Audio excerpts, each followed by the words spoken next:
As a huge advocate of server-side tagging, but also as a regular internet user, I really hope this problem of transparency gets attention from the Google engineers, from the ad tech and martech industry, from legislation, from practitioners, and from users themselves.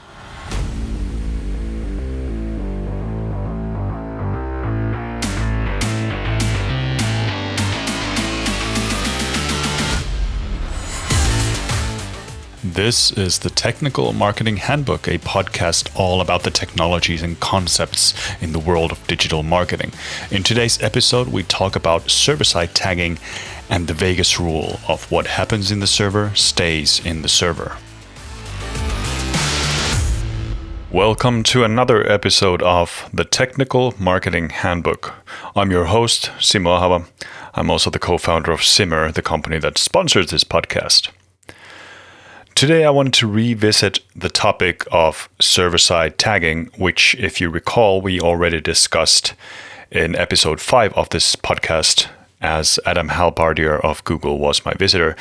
In that podcast episode, we mainly talked about server-side tagging for GTM, its features, what types of problems it solves, and he really didn't give me enough time to talk about some of the shortcomings and also some of the veiled potential of the technology. And that's what this podcast episode is all about. Ever since server-side tagging for GTM was released, it's really picked up momentum like nothing else I've seen before in the tagging space. Because the benefits are really obvious. There's more control over those data flows. There's reduced client-side weight. The data collection can be normalized. There's the possibility to move to server-set or HTTP-only cookies. And yes, there's also the ability to skip around ad and content blockers. I've spoken about server-side tagging at length in countless conferences, workshops, trainings, and water cooler discussions, because I genuinely believe that not only is it a very likely future for data collection and processing in organizations, its potential for net positive gains for data security, privacy, and client-side performance really turn it into a preferred future rather than just a necessary one. The main benefits of server-side tagging are in control and governance. Think of a modern tagging scenario. A website visitor subscribes to your newsletter and you want to notify the myriad of marketing platforms that you're working with that a conversion event happened because you've flagged this newsletter subscription as a conversion. If you have, say, 10 different vendors that all want to know about the conversion, the website needs to download 10 different JavaScript libraries from 10 different content delivery networks. These 10 different JavaScript libraries generate 10 or more different requests to their various endpoints, setting first-party cookies, passing third-party cookies, collecting information for digital fingerprints, etc., etc., etc. This is a terrible, absolutely frightening lack of control. Neither the website nor the user has any real power over what these vendor libraries do. At best, they'll collect exactly the data that the website has configured them to collect, but they're still potentially leaking information that's in the page URL. They're still sending the visitor's IP address and browser details in the HTTP headers themselves, and they'll still exert considerable stress on the visitor's computer or device due to bandwidth expenditure and executing the code in the JavaScript libraries themselves. At worst, these libraries employ methods that can only be described as malware.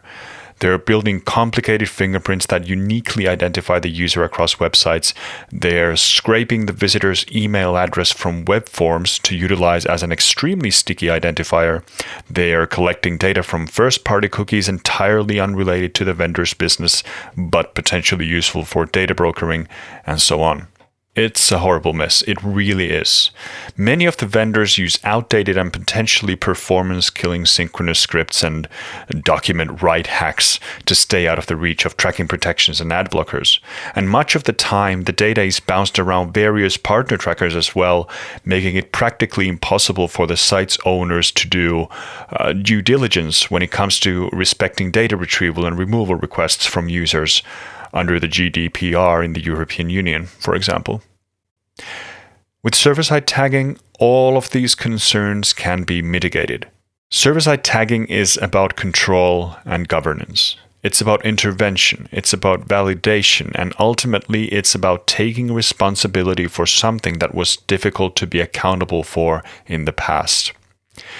If we revisit the example from earlier, the 10 different vendors that require information about a conversion that happened on the site no longer run their scripts in the browser.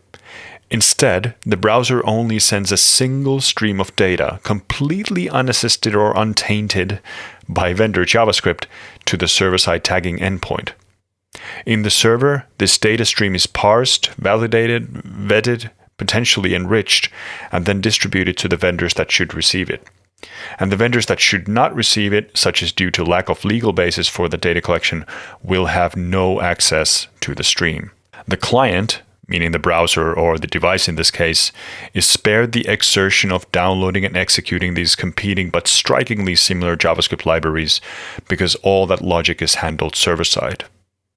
And most importantly, the opportunity for abusing the user's browser for unbridled data harvesting is removed very efficiently from these vendors, as they no longer have direct access to the user's browser, and all the remaining fingerprintable surfaces can be effaced from the stream once it passes through the server.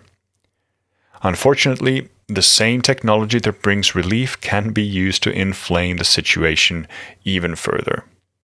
A modified version of the Vegas rule applies. What happens in the server stays in the server. Even though the client is no longer in the eye of the storm when it comes to the turbulence of vendor libraries wreaking havoc in the user's browser, it's transparency that pays the ultimate price. We're going to discuss the implications of the Vegas rule and the paradox of how control can be simultaneously strengthened and lost right after this quick break, so please stick around for the rest. Are you a marketing or a data professional looking to skill up? Take a look at the online courses Simmer has to offer at teamsimmer.com. The courses are completely self-paced, and your enrollment will grant you lifetime access to the material, including any updates. Go to teamsimmer.com and use the coupon code HANDBOOK to get 10% off your course purchase. That's teamsimmer.com.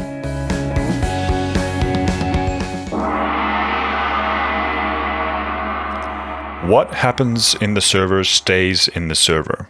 This adaptation of the Vegas rule is extremely important to mitigate in the context of server-side tagging. If we yet again revisit the example from before, imagine that we now have the perfectly optimized and configured data stream running to the server. Instead of 10 different but very similar requests sent from the browser to the vendors, we now have just one request sent to the server, where it is then fanned out to the vendors. It's a victory for client-side performance, it's a victory for data security and privacy, and it's a victory for building a relationship of trust between the site and its visitors, whatever that means. However, think about this for a while. 10 data streams are reduced to just one. All the distribution logic happens in the server. But the user or the browser or the app has no visibility to what happens in the server. The server is veiled in a fog of war which no client-side mechanisms can unilaterally penetrate. The fact is that there's nothing stopping an unscrupulous company from taking all the same nasty stuff that used to be done in the browser, where it was visible to anyone auditing the data flows, and doing it all in the server instead, where the full scale and scope of a managed cloud infrastructure can help achieve things that could never be done with the computation capabilities of a desktop computer or a mobile device. The user sees just one data stream leaving the browser to the server, but they have no way of knowing what happens to the stream once it hits the server. The user can see exactly what the server receives. The HTTP request is, of course, perfectly visible to the client, but they don't know how much of that HTTP request will be used to digitally fingerprint the user, or which identifiers will be accessed to further enrich the data in the server itself. But let's start from the top of a list of concerns I have for server-side tagging that seems to correlate with the length of the list of benefits I've attached to the technology too. First, no matter how much folks like myself, Google, and the technologically aware privacy community try to suggest otherwise, it seems like for a very large portion of server-side tagging users, the benefit of circumventing ad and content blockers is one of the main reasons for jumping on the bandwagon. If you remember from my interview with Brave's Pete Snyder from episode 2 of this podcast, ad and content blockers look for certain domain and URL patterns in network requests that are known to be associated with companies that participate in advertising and tracking, and they block these requests if a match is made. By moving to a first-party server-side host for these resources, the vast majority of ad blockers are neutered, as they no longer find the offending domain, such as google.com, from the request. Instead, the request is routed to myfirstparty.com, meaning the ad blocker won't be able to do anything about this. For those that consider this to be a good thing, as you can finally get all that data back that ad blockers are taking away from you, I can only say this. What you are doing is invasive and disrespectful of the user's wishes. The users have opted into using a tool or a browser that blocks these resources. They might not want to participate in your company's advertising data collection. They might not want potential privacy leaks as their identifiers are mishandled. They might not want their browsers to go through the extra computation and bandwidth expenditure just to load these ad or tracking related resources. Or they might just install the ad blocker because the extension had a cute icon. The fact is that you don't know why they are using this extension. The user might have a reason to use a blocker completely unrelated to what you guess it might be. And by circumventing these blockers, you are flipping the user off, saying that their preferences do not matter to your data-hungry agenda. Yes, ad and content blockers are often much too cavalier in what they actually block. I've personally often wondered why a tool like Google Tag Manager is on the easy privacy list, because it doesn't do any data collection in itself. But when I think about it more, if I were to design a privacy-enhancing content blocker, I, too, would probably block Google Tag Manager, because the overwhelming majority of GTM implementations do install trackers and advertising scripts. So, no. Whatever your justification for circumventing ad and content blockers is, in my view, you're wrong. You're doing a disservice to your site visitors, and you should really rethink your approach. But let's go back to having that single data stream as an abstraction for 10 different vendor requests.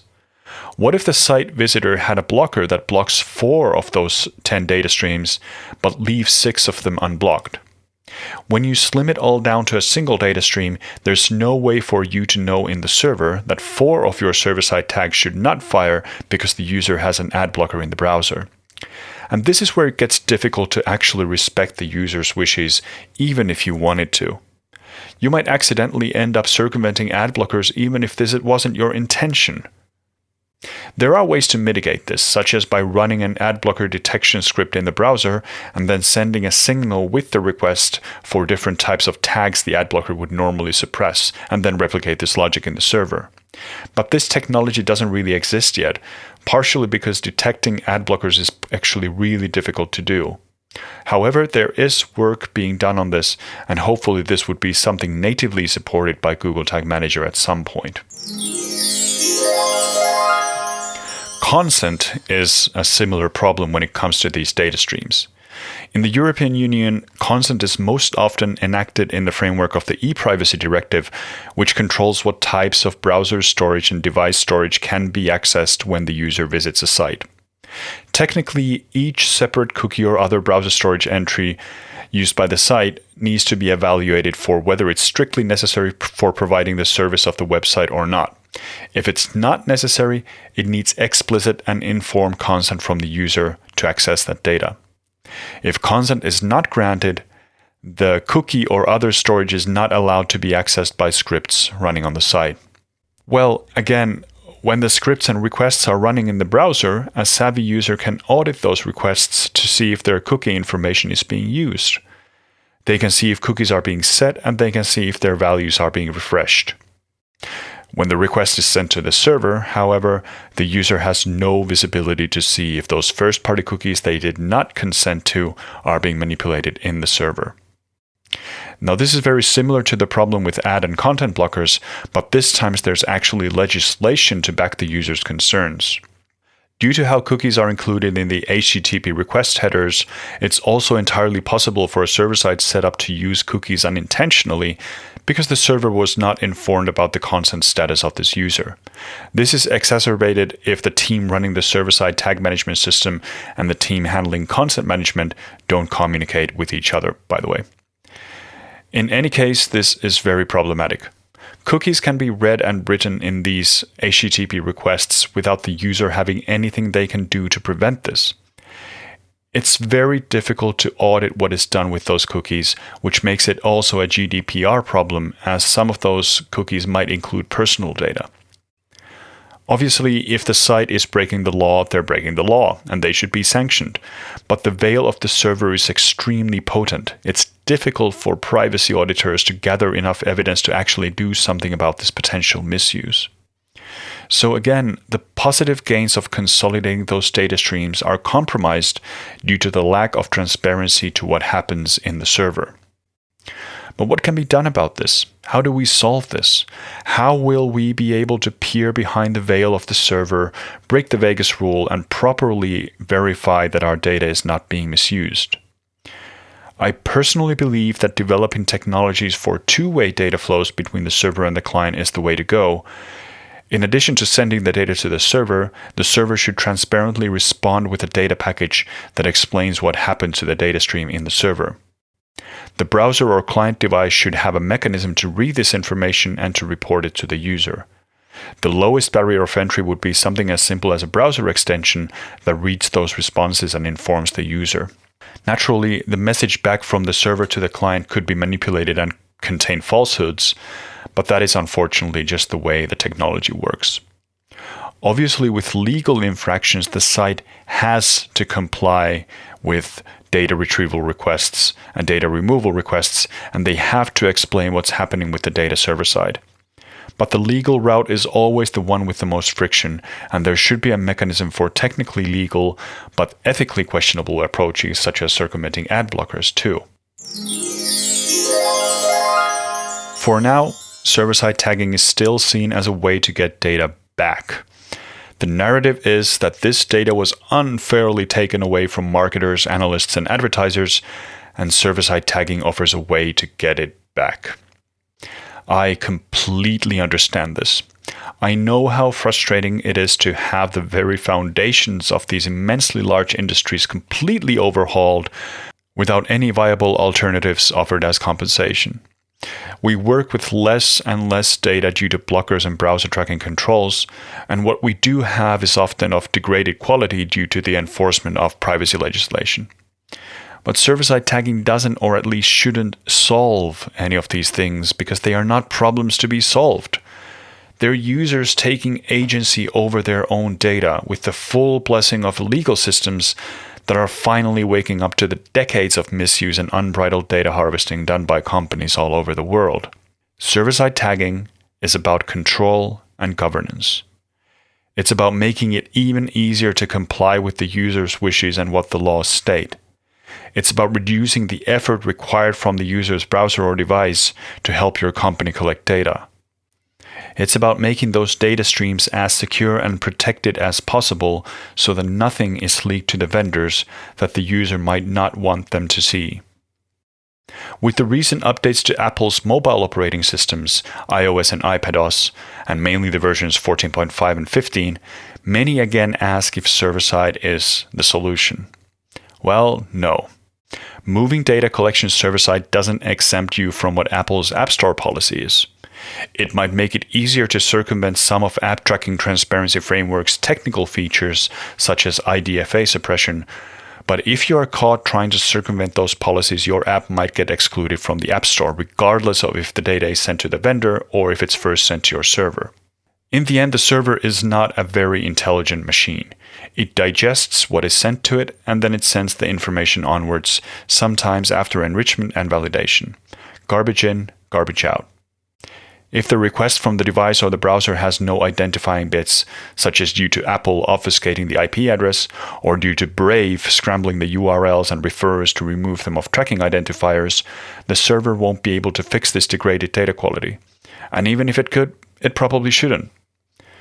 By moving data collection to the server, a whole new level of responsibility and accountability rises. I think there's a misconception with many that because you can do things in the server, you should do them. So because you can trivially circumvent ad blockers, you might as well do it. Because you can easily skip around constant status, especially if the implementation team never exposed it in the cookies, you should do it. And because you can send the data to vendors that promise not to misuse the data but have no documentation to support this, it's totally fine to send it over. This is all BS. As a huge advocate of server-side tagging, but also as a regular internet user, I really hope this problem of transparency gets attention from the Google engineers, from the ad tech and martech industry, from legislation, from practitioners, and from users themselves. I hate that all the wonderful positive potential that server-side tagging has is always reduced to celebrating its potential for circumventing existing data control mechanisms. I wish the rhetoric would change so that server-side tagging doesn't become another victim of the overcorrection that's happening in our industry that's waking up to a privacy-first world. There's still a lot of work to be done to make server-side a truly viable option for responsible data collection. The technology is already there, but education is what's lacking. I hope that by listening to this extended rant, you might have been persuaded to look at server-side tagging not for its possibility to circumvent, but for its potential to actually enhance and support the user's agency over their own data. Thank you for listening to another episode of the Technical Marketing Handbook podcast. Please consider subscribing if you haven't already. You can find the podcast in most of the podcast services out there, or you can browse to teamsimmer.com/tmh-podcast to find more information. You'll hear from me in 2 weeks' time with the next episode. Until then, take care, stay safe, and remember to hug your loved ones, even if they don't know what server-side tagging is.